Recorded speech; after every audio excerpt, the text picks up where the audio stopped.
In our headlines on this Monday afternoon, January 2nd. Starting today, all those entering South Korea from neighboring China are required to take a PCR test 24 hours within arrival. And President Yoon Suk-yeol reiterates reforms in labor, education and pension in his first New Year's address to the public as president. Meanwhile, the country's Joint Chiefs of Staff is setting up a new headquarters to better counter the threat of weapons of mass destruction.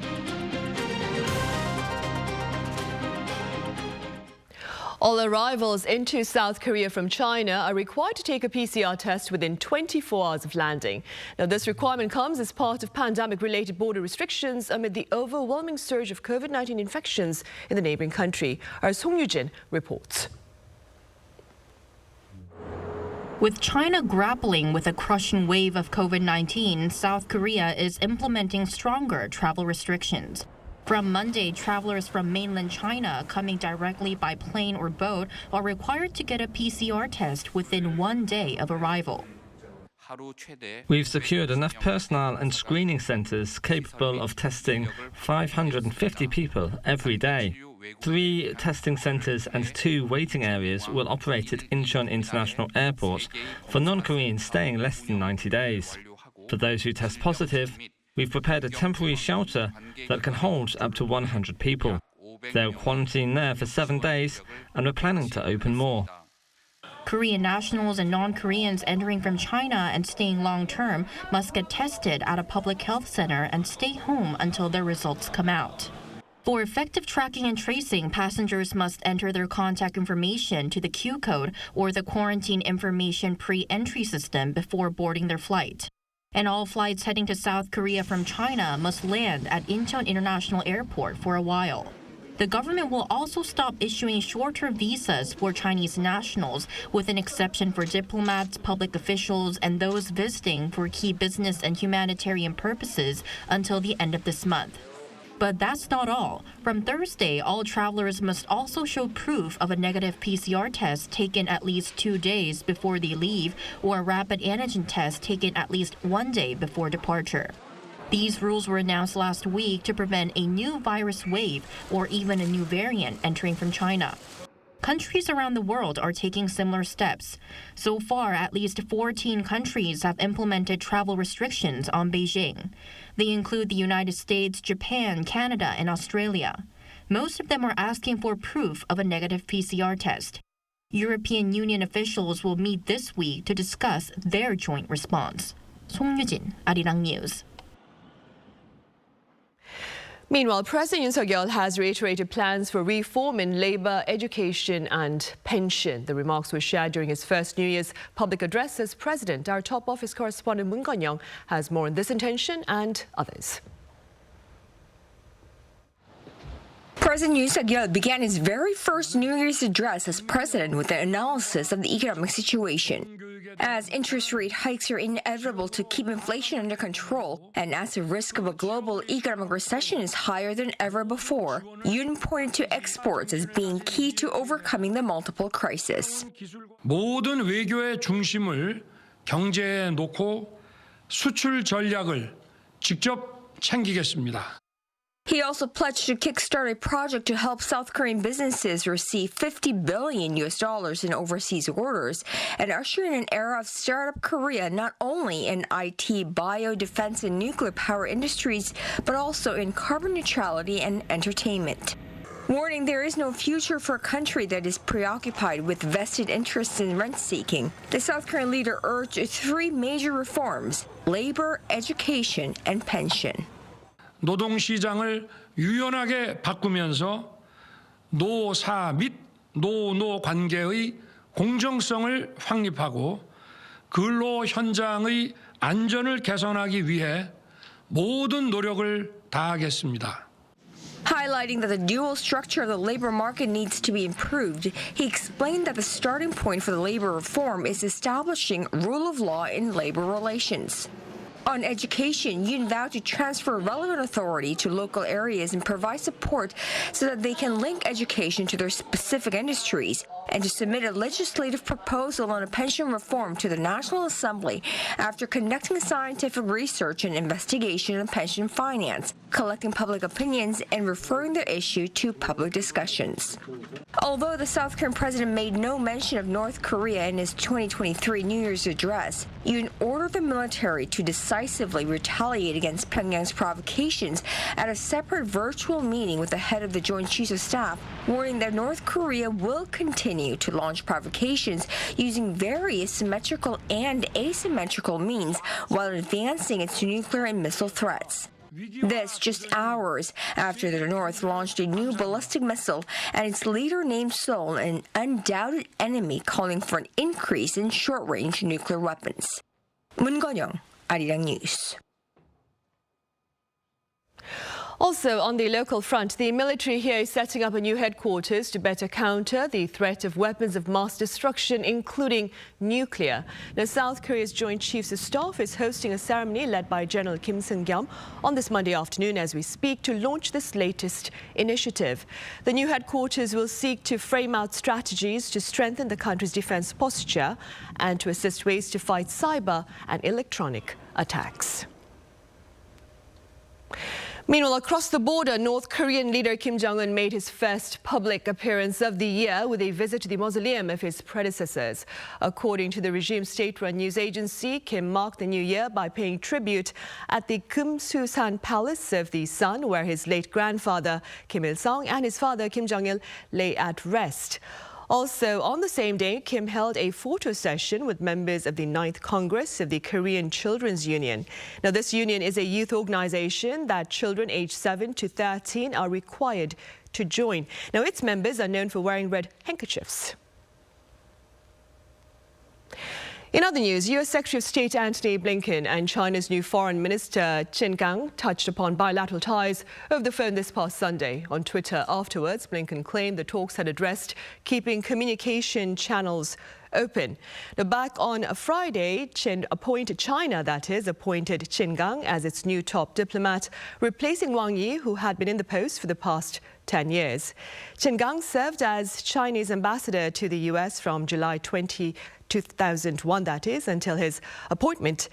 The new foreign minister has reportedly been nicknamed China's wolf warrior, given his forceful stance on matters with Western countries.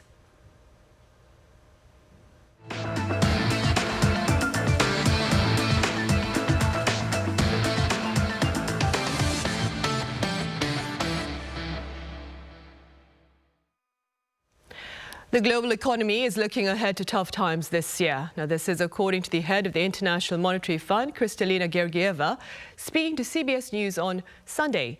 She linked the dismal outlook to slowdowns in the three big economies, namely the US, Europe and China. With regard to China, she also warned of rampant economic repercussions resulting from soaring COVID-19 infections. Now, last October, the IMF slashed its global growth projection for this year to 2.7%, citing Russia's invasion of Ukraine, persistent inflation and high interest rates. Back here on the local front, starting this year, the red tape on various property-related transactions is looking to be eased to engineer a soft landing for the housing market, where prices are plunging. Arirang explains. 2022 was all about deregulation in the housing market. Apartments exceeding 1.5 billion won in value will also be eligible for mortgage loans, and measures will be eased depending on the market situation. Despite the easing of restrictions, housing prices continue to plunge. Everything's the same. There are always sellers, but no buyers. I believe the market would change if there were more benefits in terms of the interest rate, but there are none. And this year, there are more changes. Restrictions on mortgages will further be eased. Homeowners with multiple properties located in overheated speculation districts will now be eligible to get loans of up to 30% of housing prices. The government has also announced its plan to monitor the market and lower the loan-to-value ratio for people who do not own a house if needed. The current LTV ratio for these people is 50%. Considering multiple property owners as major suppliers of the market, we're aiming to ease punitive measures for these people. Apart from housing policy, revised insurance terms and conditions have also been applied from the first day of 2023. Fraudulent claims and overtreatment of minor injuries for people involved in car accidents will be strictly monitored. Those found to have received excessive treatment will have to foot their own medical bill depending on their percentage of negligence. And transfer tax will no longer be imposed on families whose members hold stocks with a combined value above 1 billion won or $788,000. Lee-Hyun, Arirang News. On the medical front, researchers here have reportedly identified the brain cells that control anxiety, paving the path to productive treatment of anxiety disorders in the near future. Our Yoon reports. Various treatments for anxiety disorders are tested on laboratory mice. This is a cross maze that's 30 centimeters high and just 5 centimeters wide. Put in this tight space, the lab mouse feels anxious, tenses up, and doesn't move. This time, the mouse has a fiber optic attached to its head that shines a blue light. After a few minutes, the mouse starts moving around. The blue light stimulates certain brain cells, which helps the mouse overcome the extreme anxiety. Researchers planted part of a thin optic cable into the skull of the mouse, which allowed the blue light to hit its brain directly, and the light stimulated the specific brain cells related to anxiety. Until now, studies on anxiety disorders have been focused on the nerve cells in the brain, but researchers have found new evidence in a different kind of brain cell called astrocytes, star-shaped glial cells in the brain and spinal cord. When light stimulates the astrocyte in the hippocampus, it increases the density of ATP in the hippocampus. This activates other nerve cells nearby, which lessens anxiety in the mouse. Some 30% of adults may experience an anxiety disorder at some point, but there isn't a clear-cut treatment yet. By identifying a new cause of anxiety, this latest research could provide a new lead for the development of treatments. Our research is significant in that we've discovered that new brain cells control anxiety. Astrocytes in the hippocampus area can control surrounding nerve cells that in turn help control anxiety. This latest discovery gives hope for those who have experienced anxiety disorders. The research has been published in the international scientific journal Nature Communications. Yoon, Arirang News. Pundits say the best learning is delivered one-to-one by an experienced teacher. Now, that being said, researchers here are turning to artificial intelligence to render this age-old method less labor-intensive and ultimately less expensive. Our Jongun has more. A fifth grader in elementary school has an English tutor like no other. It's an AI teacher that evaluates and scores her pronunciation when she reads the text out loud, helps her interpret the passage, and can even correct compositions. Read the text. Select the part you wish to learn the meaning of. Because no one could answer the teacher's questions except me, said Tom. Because there are other students at academies, I can't have one-on-one conversations with the teacher. But the AI teacher reads back to me with a more accurate native pronunciation, so I think it's better. This is the world's first AI reading teacher developed by South Korean researchers at ETRI. Students can learn English with the AI teacher as if they are actually having a conversation with a native speaker.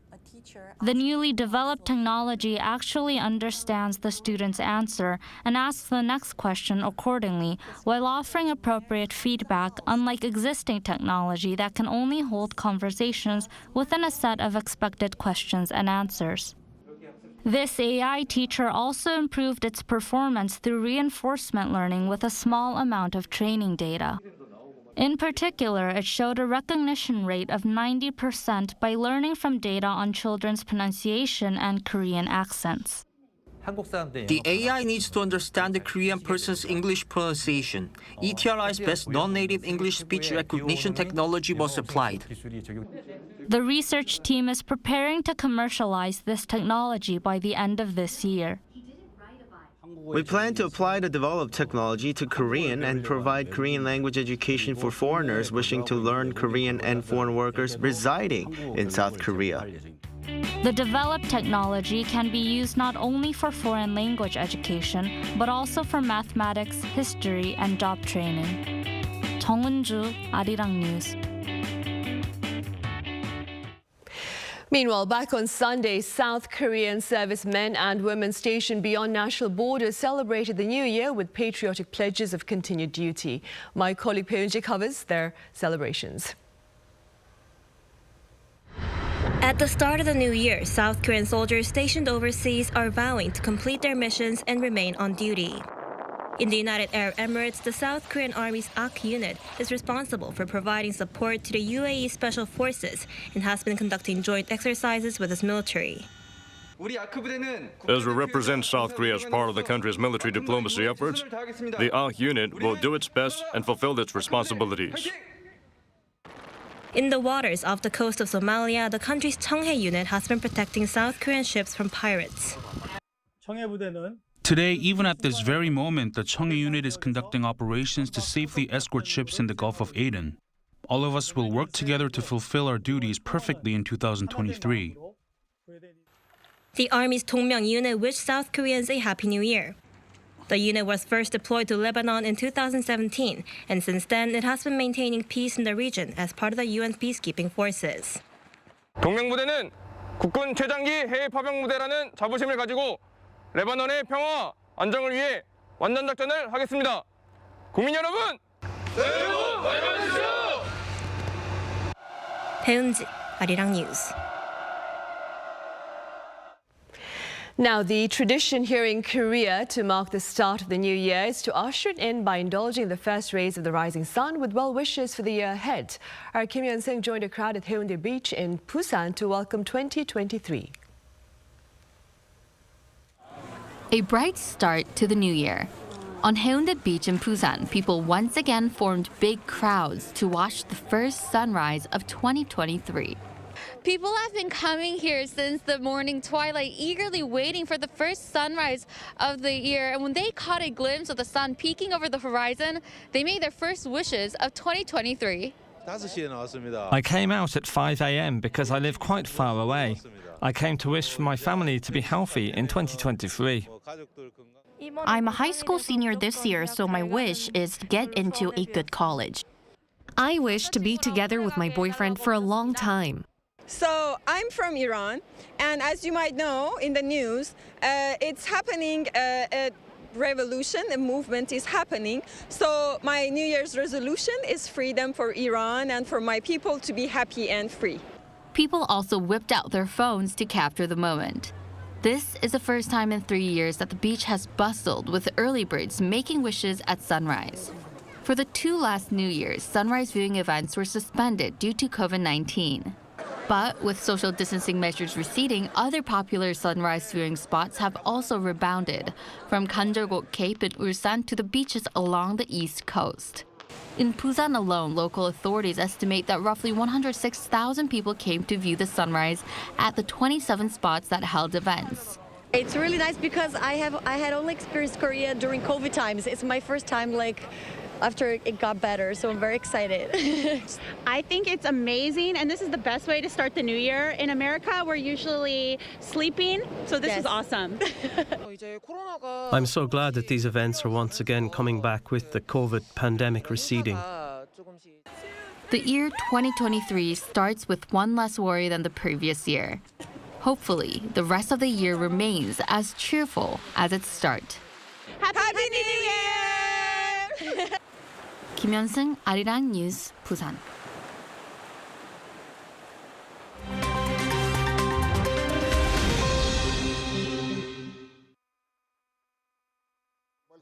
Let's take a look at what's going on in the world now. Russia's defense ministry said Sunday that it had carried out an attack on Ukraine's military-industrial infrastructure involved in the manufacturing of unmanned attack drones. The ministry noted that it used high-precision, long-range air-launched weapons, adding that the attack had disrupted the production of attack drones and destroyed their launching sites. Russia says these strikes are part of plans to thwart the Ukrainian attacks against Moscow. In the first 24 hours of the new year, Russia carried out 31 missile attacks and 12 airstrikes across the country, which authorities say killed 3 people and injured 50 others. Over to Brazil, where Luiz Inácio Lula da Silva was sworn in as president on Sunday, the 3rd time he has held the country's highest office. During his inaugural speech, the veteran left-wing politician vowed to rebuild a country that he said had been left in terrible ruins. The 77-year-old also pledged to undo the legacy of his predecessor's government, which he said involved depleting funding for education, health, and the conservation of the Amazon rainforest. Meanwhile, former President Jair Bolsonaro, who was defeated in last October's elections, left Brazil for Florida to avoid having to hand over to Lula. Catholics around the world continue to mourn the death of former Pope Benedict XVI. This includes current head of the Catholic Church, Pope Francis, who during his New Year's prayer called Benedict a gift from God. U.S. President Joe Biden, along with other world leaders, also shared their message of mourning on their social media platforms. The body of the former Pope will lie in state at St. Peter's Basilica and remain there until his funeral, which is set for January 5th. Benedict died aged 95, almost a decade after he stood down because of ailing health, becoming the first pontiff in 600 years to resign. Croatia has now become the latest country to use the euro as its official currency, replacing the kuna. Coming into effect as of January 1st, 2023, Croatia becomes the 20th country to adopt the euro. Croatian authorities say that 70% of ATMs in the country will distribute euro banknotes from the turn of the new year, while the rest will follow within 2 weeks. Both currencies can be used for the first 2 weeks of January.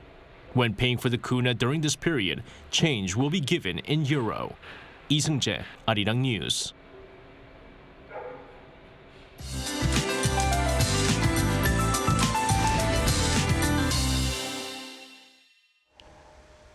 Good afternoon. The first workday of the new year started off on a freezing note. Cold air returned to much of the country with cold wave alerts issued for most parts of Gyeonggi-do, Gangwon-do, and Chungcheong-do provinces. Temperatures remain sub-zero all day here in the capital. Feels like temperatures stay close to -5 degrees. And tomorrow's morning temperatures will be even lower than today, so please stay bundled. Dry weather alerts remain in place for much of the East Coast. Busan has been under a dry weather advisory for 9 days in a row. So please take precautions against fire and drink plenty of water to stay hydrated. After the highs are 4 to 5 degrees lower today under bright skies with good air quality expected nationwide. Sunny skies to be a feature for most of the week with either rain or snow in the forecast on Friday in central regions and Jeollado provinces. And this round of cold snap will ease a bit on Wednesday afternoon. With that in mind, here's a look at the weather conditions around the globe.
And those are the headlines at this hour, but do stay with us for our panel session coming up right after this break. Thank you for now.